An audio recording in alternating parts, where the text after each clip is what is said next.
हरियाणा प्रदेश Congress committee के पूर्व में रहे अध्यक्ष, सोनीपत से 2 बार रहे सांसद, पूर्व विधायक चौधरी धर्मपाल सिंह मलिक जी। एक बार जोरदार ताली बजा करके स्वागत करें मलिक साहब का। इस भव्य कार्यक्रम के मुख्य अतिथि आदरणीय चौधरी भूपेंद्र सिंह हुड्डा जी, हमारे बहुत सीनियर साथी चौधरी जगबीर सिंह मलिक जी,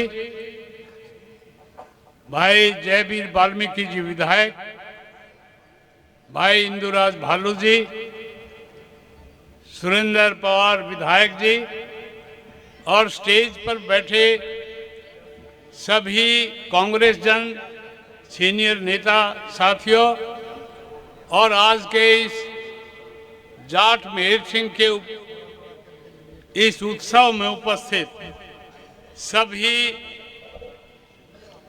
बहन भाइयों और बुजुर्गों, साथियों, मेहर सिंह जी के बारे में आपने सबने सुना है। मैं जब एमपी था और कांग्रेस का प्रधान था, बहुत रागनी सुनता था गाड़ी में बैठा बैठा। मेहर सिंह और दादा लक्ष्मी चंद की, और मेरे दिमाग में ये आया कि इन दोनों महान कवियों के बारे में कुछ सोचा जाए। और सबसे पहले बरौना गांव में मेहर सिंह जाट के का यहाँ कार्यक्रम का शिलान्यास किया। उस टाइम यहाँ गितवाड़े थे, 28-29 साल की बात होगी। मैं डिप्टी कमिश्नर को लेकर आया और यहाँ ये कार्यक्रम शुरू किया। बहुत उस टाइम कोई ख़ास बात नहीं थी, साधारण कार्यक्रम किया और इसकी शुरुआत की। लेकिन आज ये खुशी की बात है कि वो छोटा सा जो वृक्ष लगाया था, आज वो वट वृक्ष बन चुका है। और बहुत बड़ी हमारे लिए एक उत्साह की बात है कि उनकी धर्मपत्नी प्रेम कौर जी, मैं तो हर साल आके उनका स्वागत करके जाता था, साल दे के जाता था। आज चौधरी भूपेंद्र सिंह हुड्डा आज उनके स्टैचू का अनावरण करने आए। मैं चौधरी भूपेंद्र सिंह हुड्डा जी का धन्यवाद करता हूं और आप सबको मुबारकबाद देता हूं कि हमारे इलाके के अंदर एक बहुत बड़ी बात शुरू हुई आज। साथियों, हर साल आप मनाते हैं मेहर सिंह जी का और उसकी कुर्बानी को लोगों तक पहुंचाते हैं। मेहर सिंह जी ने बड़ी भारी कुर्बानी की, बहुत थोड़ी उम्र में चला गया। पत्नी ने सारी जिंदगी काट दी, प्रेम कौर जी ने, और वो तस से मस नहीं हुई और अपने पति भर्ता का धर्म निभाया उसने सारी जिंदगी। ऐसे महानुभावों के स्टैचू का अनावरण आज किया गया। सवाल अब आता है राजनीति का, क्योंकि अब हम सब लोग राजनीतिक हैं और बहुत नज़दीक चुनाव भी हैं।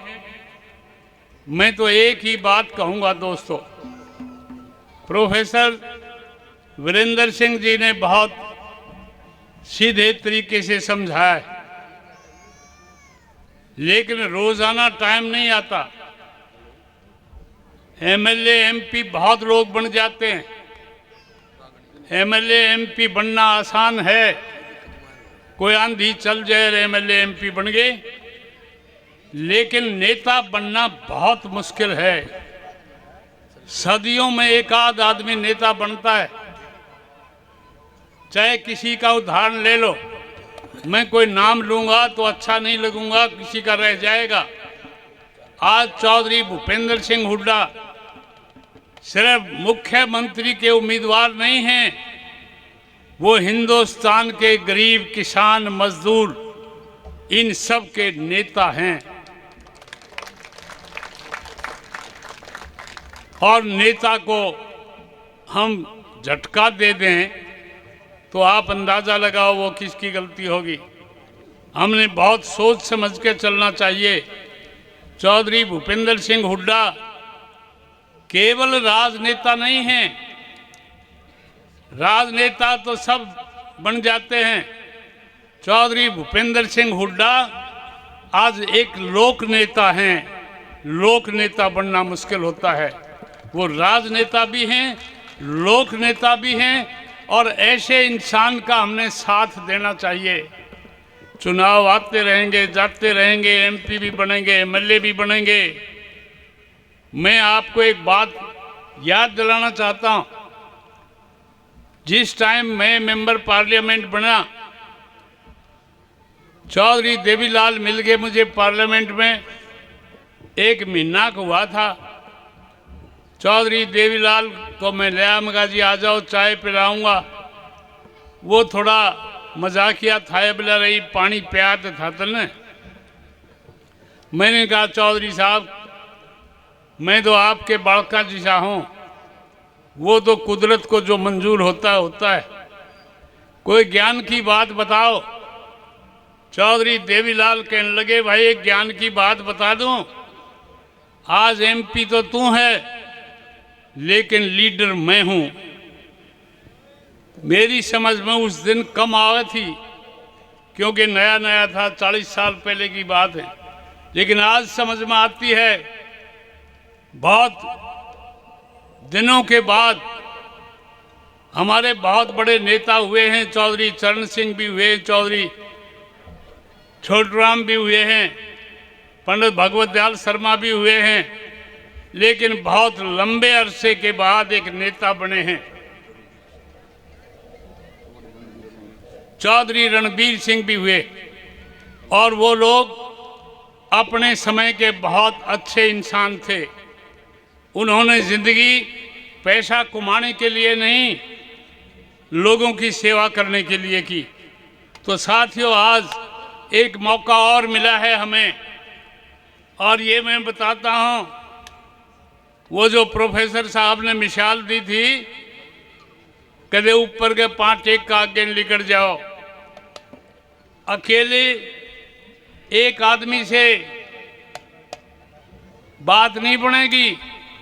मेरा इशारा समझना, 36 बिरादरी को छाती से लगाओ, किसी भाई को अछूता ना छोड़ो, सबके आगे हाथ जोड़ो और ये कहो कि चौधरी भूपेंद्र सिंह हुड्डा उत्तरी भारत के नहीं हिंदुस्तान के नेताओं में उनकी गिनती है।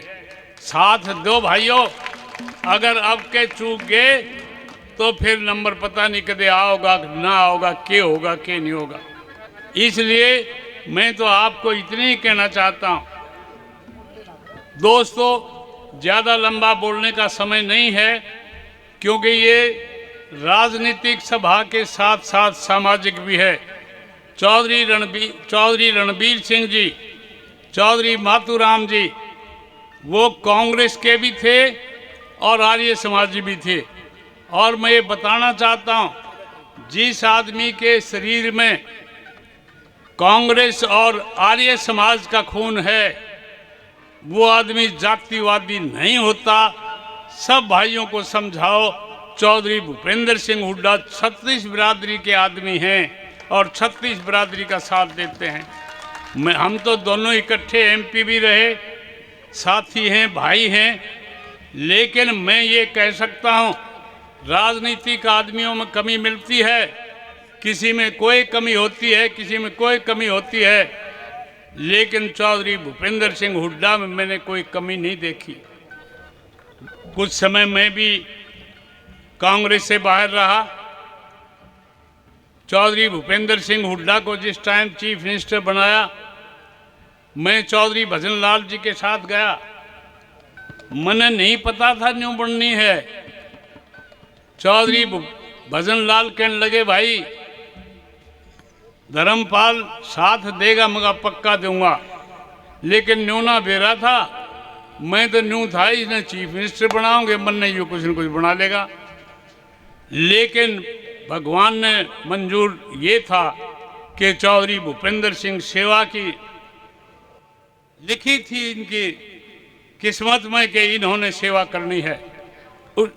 उसके बाद मैंने ये फैसला कर लिया कि अगर मैं भागूंगा तो हमारा इलाका बड़ा शेर है, न्यू कहूँगे भाई वो धर्मपाल भी बिक गया। मैंने कहा जी राज तो मेरे बिना टूटता नहीं, लेकिन मेरी हमदर्दी है। और चौधरी भूपेंद्र सिंह हुड्डा 10 साल ऐसे चीफ मिनिस्टर रहे, आप किसी आदमी से पूछो कि भाई उनमें कमी क्या थी, बोले कमी तो कुछ नहीं थी जी, कमी नहीं थी तो भैया साथ दो। तो दोस्तों मैं इतना ही कहना चाहता हूँ कि बहुत सुनहरी मौका है, सारे हरियाणा में घूम कर देख लिया, लोगों में बढ़िया हुआ है, लेकिन हमारा विरोधी जो है वो बेईमान और झूठा है और वो कुछ भी कह सकता है, कुछ भी चला सकता है। इसलिए उनकी बातों में न आकर कांग्रेस पार्टी का साथ देना है। आपका बहुत बहुत धन्यवाद। समारोह में उपस्थित हरियाणा प्रदेश कांग्रेस कमेटी के पूर्व अध्यक्ष चौधरी धर्मपाल मलिक जी और हमारे भाई जगबीर सिंह मलिक जी विधायक यहाँ से विधायक भाई जयवीर वाल्मीकि जी और विधायक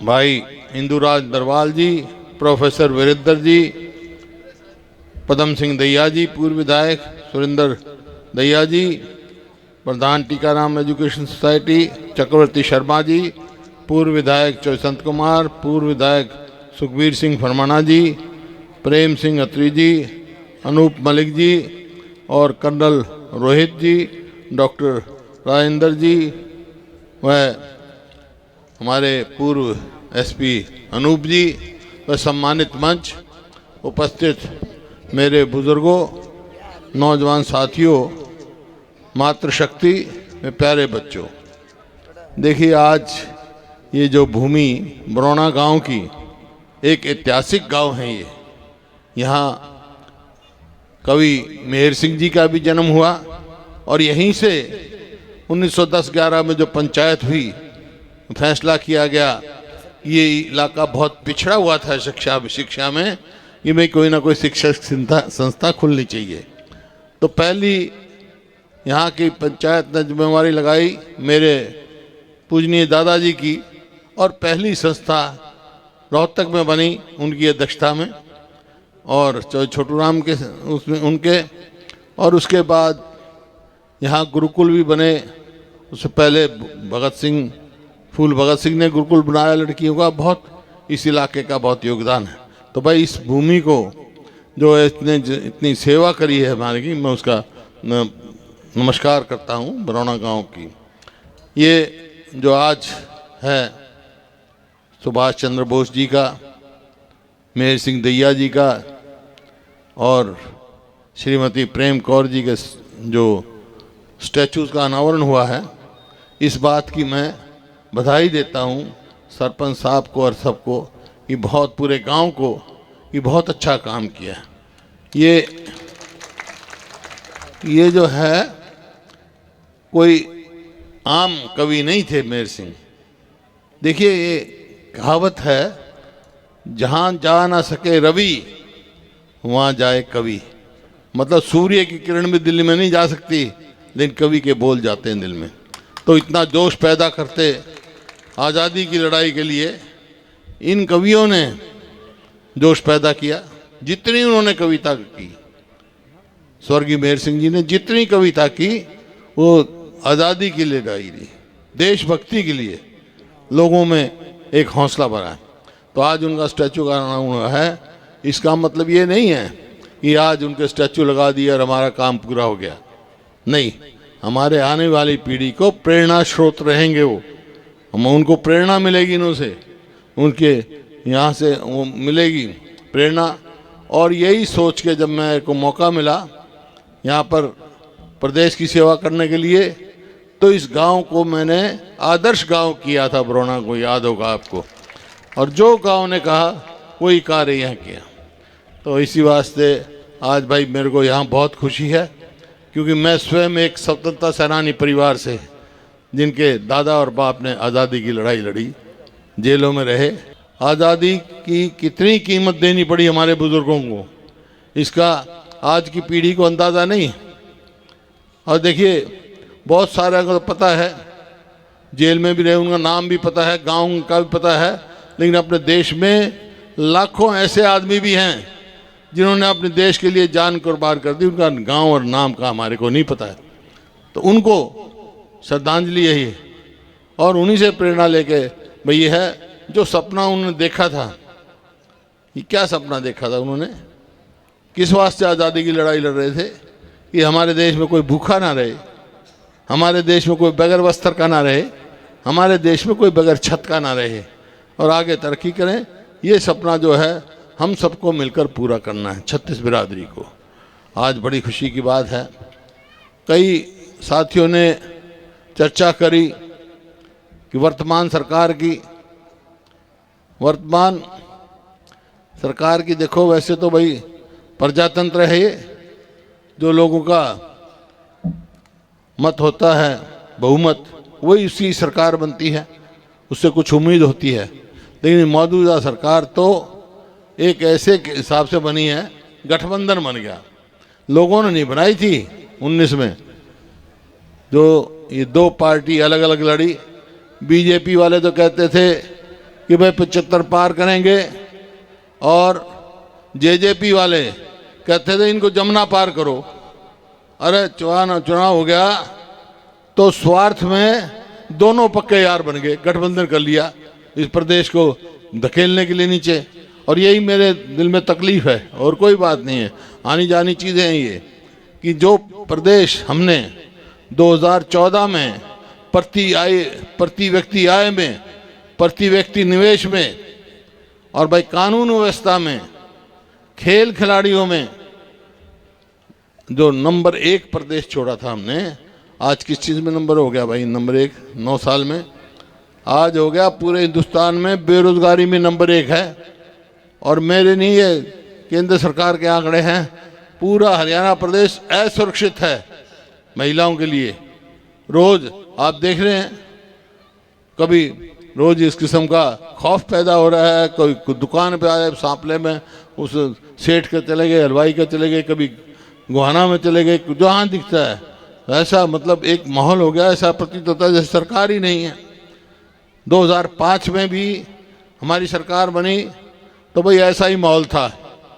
तो मैंने बनते ही कह दिया था, बदमाश जितने हैं या तो हरियाणा छोड़ जाओ या मुख्यधारा में आ जाओ। और ऐसा शांति से चला। तो भाई मौका तुम्हारे आशीर्वाद से मिलेगा था। आज मैं कह के जा रहा हूँ, बदमाशाना हरियाणा में नहीं रहने दूंगा। हमारे बच्चे कैसे प्रगति करेंगे? कहाँ नौकरी मिलेगी उनको? खेती में क्या आमदनी? ये तो बकान का काम करेंगे। ये क्या है, 2022 तक किसान की आमदनी हम दुगनी कर देंगे। आमदनी तो दुगनी नहीं करी भाई, लागत दुगनी कर दी, खाद की कीमत बढ़ा दी, कीटनाशक दवाई बढ़ा दी, डीजल कहाँ से कहाँ पहुँच गया, बिजली, ये देख लो आप। तो लागत तो दुगनी हो गई, आमदनी किसान की दुगनी नहीं हुई। इसी वास्ते किसान मांग कर रहे हैं हमारे को एमएसपी की गारंटी दी जाए। और इसी प्रकार से गरीब आदमी के जो चर्चा की जयवीर ने, 100 गज के प्लॉट हमने दिए सबको, 3,82,000। इन्हें एक दिया तो गांव का नाम बता दो, इस आदमी का नाम बता दो भाई, पूरा हल्का बैठा है, एक का भी बता दो। फिर बच्चों के वजीफे किए हमने गरीब आदमियों के, पहली जमात से और 12 तक। तो इन्होंने वो भी बंद कर दी स्कीम। कोई मतलब जनहित की स्कीम नहीं चलाई भाई, इस बात की मेरे को तकलीफ है। तो आज तो मैं आपसे यही कहने आया हूँ कि भाई आप साथ दो, जिसको भी हम भेजें, लोकसभा हो असेंबली हो, उसमें कामयाब करो।